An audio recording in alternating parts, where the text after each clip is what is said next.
주께서 이르시되 내 발의 신을 벗으라. 내가 서 있는 곳은 거룩한 땅이니라. 살아계신 하나님, 오늘도 주께서 허락하신 귀한 소명의 날입니다. 불러주신 분, 우리를 소명으로 인도하신 하나님을 기억하며 주께서 맡겨신 주신 귀한 소명의 삶을 다하는 가장 귀하고 복된 삶 살게 인도하여 주시옵소서. 주의 뜻을 깨닫는 이 시간 되게 도와주시고 주의 뜻에 헌신하는 능력의 시간 되게 인도하여 주시옵소서. 온전히 의지하고 믿사오며 살아계신 예수 그리스도의 이름으로 간절히 기도드리옵나이다. 아멘. 하루를 시작하신 하나님을 찬양합니다. 우리 찬양으로 하루를 시작하도록 하겠습니다. 오 신실하신 주 내 아버지여, 우리 1절 3절 하도록 하겠습니다. 오 신실하신 주 내 아버지여, 늘 함께 계시니 두려움없네. 그 사랑 변찮고 날 지키시며 어제나 오늘이 한결같네. 오 신실하신 주, 오 신실하신 주, 날마다 자비를 베푸시며 일용할 모든 것 내려주시니 오 신실하신 주 나의 구주. 3절합니다. 내 죄를 사하여 안위하시고 주 친히 오셔서 인도하네. 오늘의 힘되고 내일의 소망, 주만님만 복을 내리시네. 오 신실하신 주, 오 신실하신 주, 날마다 자비를 베푸시며 일용할 모든 것 내려주시니 오 신실하신 주 나의 구주. 신실하신 하나님을 찬양합니다. 그 하나님이 오늘도 인도해 주실 줄 믿습니다. 저희들이 제 스테반 집사님의 그 대제사장 앞에서 행하는 증인의 말씀, 그 내용을 저희가 어제부터 함께 나누고 있습니다. 어제 저희들이 함께 나누었던 내용은 좀 어려운 제목이었지만 중요한 제목이었습니다. 나는 존재론적 신앙을 갖는가, 인식론적 신앙을 갖는가. 신앙은 하나님을 믿는 것인데 내 의지, 내 경험, 나의 논리, 나의 상황, 거기에 제약을 받아서 하나님을 좁게 보는 것, 이걸 인식론적 신앙이라 그럽니다. 그런데 유대인들이 하나님을 믿으면서도 그런 관점이 많았죠. 그런데 스테반 집사님 어떻게 해줍니까? 하나님은 예루살렘이 아니라 아브라함을 메소포타미아 갈대아 우르에서 불러주셨듯이 예루살렘을 넘어서 역사하신 하나님. 그래서 유대인들 하여금 예루살렘 중심의 그 지역 중심의 어떤 관점을 전 세계 중심으로, 열방 중심으로, 우주 중심으로 그렇게 바꿔줬죠. 이게 바로 존재론적 신앙이라는 겁니다. 그 다음에 하나님께서 말씀하신 것은 반드시 성취된다. 즉, 우리는 언제 될까, 또 과연 될까, 그런데 역사를 통해서 보면은 하나님은 반드시 됐다. 그래서 우리의 생각으로 하나님을 제약하지 않아야 됩니다. 그 다음에 우리 인간의 작은 눈으로 하나님이 안 보인다고 하나님이 안 계신다 이럴 것이 아니라 너무나 크시기 때문에 하나님은 눈으로 보이는 것을 넘어서 영으로 함께 하시고 또 전인적으로 함께 하시는, 그래서 보이지 않지만 분명히 함께 하시고 인도 공급하신 하나님. 그래서 내 눈에 안 보인다고 막 불평하는 것이 아니라 안 보이기 때문에 오히려 지금 더 하나님은 전인적으로 역사하신다. 이렇게 믿음의 눈으로 나아가는 것. 이걸 뭐라 그러죠? 존재론적 신앙이라고 합니다. 그래서 스테반 집사님은 그 성경을 통해서 이 하나님의 이 지역을 넘어 역사하시고 말씀하신 것을 반드시 성취하시고 그리고 더 크게 역사하신 하나님. 그 하나님을 스테반 집사님은 대제사장 앞에 선포를 했던 것입니다. 자, 계속 이어지는 설교 오늘의 내용을 볼 때 오늘의 내용은 제가 이렇게 제목을 잡았습니다. 80세부터 2차 소명 인생을 시작한 모세. 자, 우리가 모세가 120년을 살았습니다. 그래서 80세 이렇게 비율적으로 따진다면은 인생은 60부터 그러죠. 정말 모세는 소명의 인생의 시작을 60부터 오늘날로 얘기하자면 그렇게 했다는 겁니다. 물론 하나님이 태어날 때부터 모세를 불러주시고 그리고 모세를 인도하신 하나님, 그걸 1차 소명이라 그러죠. 그래서 구원으로 인도하시고 또 하나님과의 관계로 인도하시고 1차 소명. 그러나 이 땅을 향해서 또 모세에게 개인에게 그 평생 중요한 일을 위한 그것을 소명이라 그러는데 그것의 실제적인 시작은 모세가 80이 되면서부터 이제 바로왕 앞에 가가지고 출애굽 이스라엘 백성을 출애굽시키는 것이죠.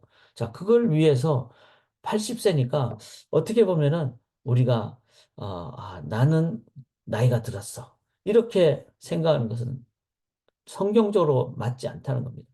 하나님의 때는 지금이고 하나님은 항상 인도하신다. 이거를 우리가 꼭 기억을 해야만 합니다. 자, 그래서 저희 집이 지금 인터넷이 조금 불안하거든요. 제가 전화기로 사용하기 때문에 혹시 인터넷 상황이 안 좋더라도 이해를 부탁드리고 오늘은 그래서 좀 내용을 줄이기 위해서 양을 줄이기 위해서 화면을 켜지 않고 지금 나누고 있습니다. 자, 그 소명이라는 것이 어떤 것일까? 소명이라는 것이 여기 17절 보시면은 하나님이 아브라함에게 약속하신 때가 가까우며 자, 아브라함뿐만 아니라 이스라엘 백성에게 약속하신 때가 가까우며 근데 바로 왕이 이제 다른 왕이 생겼는데 엄청나게 괴롭히는 왕이 됐죠. 그런데 그때 막 이 유대인 아기들은 태어나면 죽이라. 어린아이들을 내버려 살지 못하게 할 때 모세가 태어났는데 그러면 모세는 태어날 때부터 인생이 참 험한 인생이잖아요. 고생하는 인생이고 어려운 인생이고. 그런데 하나님 보시기에 아름다운지라. 자, 하나님은 우리가 생각할 땐 너무나 참 각박한 삶을 가지고 살아난 삶이라 할지라도 그 하나님 안에서는 뜻이 계시다는 겁니다. 그리고 그 하나님 안에서는 하나님의 섭리가 있다는 겁니다. 그 하나님은 나무 풀 한 포기도 머리카락 하나라도 그냥 하지 않습니다. 참 이것은 우리 인간으로서는 매정하게 당신 인생이 아무리 힘들어도 괜찮다 이렇게 말하기는 쉽지 않습니다. 그러나 하나님의 그 넓으신 관점 또한 우리가 놓치지 않고 기억해야 됩니다. 그래서 그 하나님의 섭리, 하나님의 때 있다는 것. 그래서 모세는 21절 보면 버려졌다 그랬어요. 그런데 그 버려진 모세가 바로의 궁전에 들어가게 되고 말과 애굽의 말과 하는 일을 애굽의 어떤 행정적인 일을 배우게 됩니다. 이 모든 것이 다 하나님의 섭리 안에 있다. 그래서 전능하신 하나님 우리가 믿고 의지할 때 하나님의 섭리하심을 우리가 이해를 한다면은 우리들은 나의 인생을 탓할 것이 아니라 내가 아무리 힘들고 어려워도 또 반대로 내가 다른 사람보다 더 유복하고 뭐 좋게 보여도 그것이 내가 잘나서도 아니고 이것은 하나님이 나를 분명한 어떤 뜻으로 인도하시기 위한 하나님의 섭리가 있다. 여기에 겸손한 자세로 그리고 늘 깨어있는 자세로 나아갈 때 올바른 소명의 삶을 갖게 된다는 것입니다. 자, 모세가 두 번째 23절에 보면 40이 되매 그리고 애굽 사람을 쳐 죽였더라. 하나님께서 자기를 통하여 구원하시는 것을 깨달을 생각했으나 그들이 깨닫지 못하다. 모세는 자기 마음대로 나는 이제 이 일을 해야 돼. 내 민족을 구원해야 돼. 그런데 모세의 민족을 구원하는 것이 뭐 참 좋은 일이지만 그는 어쩌면은 이제 자기가 막 누구를 막 심판하려고 하기도 하고 그리고 자기의 힘으로 동족을 구원하려고 하는. 그런 방향은 맞았지만 그 방향에 대한 올바른 준비가 안 돼 있었던 것이죠. 그리고 이스라엘 백성들도 모세를 보면서 이 사람은 아니다. 이렇게 생각하는. 그래서 사람의 칭송도 받지 못하고 성숙의 어떤 모습도 갖지 못한 그 모세. 이를 하나님은 어떻게 합니까? 미디안 광야로 가게 해서 거기서 40년 동안 목자로서 또 자신을 돌아보고 그렇게 하나님 앞에서 자신을 이렇게 준비하는 훈련과 연단이죠. 연단으로 인도하심. 그래서 소명을 받은 사람은 늘 꼭 기억해야 됩니다. 연단의 과정이 필요하다. 그래서 제자 훈련의 과정이 필요한 것이죠. 그렇게 훈련을 받을 때 우리들은 이제 준비가 되고 그때 그 소명은 제일 처음으로 뭐로 인도하십니까? 7장 30절에 40년의 참에 광야 가시나무 떨기 불꽃 가운데서 하나님 보이십니다. 자, 불꽃 가운데 그 나무가 불이 붙었지만 타지 않는 것을 보면서 그건 뭐죠? 하나님의 역사하심입니다.